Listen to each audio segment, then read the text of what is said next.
I am S. K. Mishra and I welcome you to the Sharp Career. दयावान एक picture आई थी, film आई थी फिरोज खान की और विनोद खन्ना की। विनोद खन्ना उसमें दयावान बने हुए थे, बहुत प्रसिद्ध फिल्म है। उसी पर मैंने ये आज का शब्द लिया, दयावान, दयालु। दया करने वाला इसका अर्थ होता है जो दूसरों पर कृपा करे, दया करे। कंपैशनेट मैंने 10 अंग्रेजी दी है। कंपैशनेट 11वीं और सुन लीजिए, टेंडर हार्टेड, जो मैंने लिखी नहीं है। कंपैशनेट ये एक एडजेक्टिव है। अब इसका सेंटेंस सुने। सिद्धार्थ महात्मा बुद्ध के बचपन का नाम है और वो शुरू से ही बहुत दयालु थे।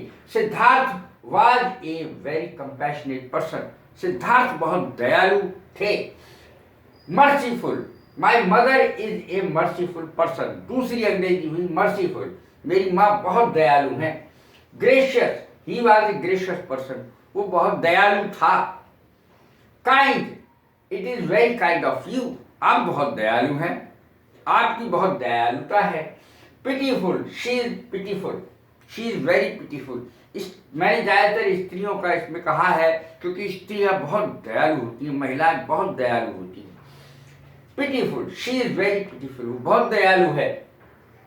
क्लीमेंट, द क्लीमेंट जज पार्डन हिम, पार्डन माने माफ कर देना। दयालु जज ने उसे माफ कर दिया। Kind hearted, she is kind hearted, वो बहुत दयालु है। शी इज सॉफ्ट हार्टेड, वो बहुत दयालु है। 8 हो चुके हैं। 9 देखें, लीनियंट। लीनियंट जैसे टीचर हैं, प्रिंसिपल हैं और कोई आपका पड़ोसी। रहम दिल को कहते हैं। The teacher is very lenient with his students, अपने विद्यार्थियों के प्रति टीचर बहुत दयालु है या दयालु हैं, अध्यापक महोदय। बेनिवोलेंट, बेनिवोलेंट इसकी नवी अंग्रेजी है। She has a benevolent nature, उसकी प्रकृति बहुत दयालु है। लिबरल, उदार को कहते हैं। He was a liberal principal, principal बहुत उदार थे। कैसी लगी मेरी वीडियो? लाइक करें, शेयर करें, सब्सक्राइब करें। God bless you, thank you.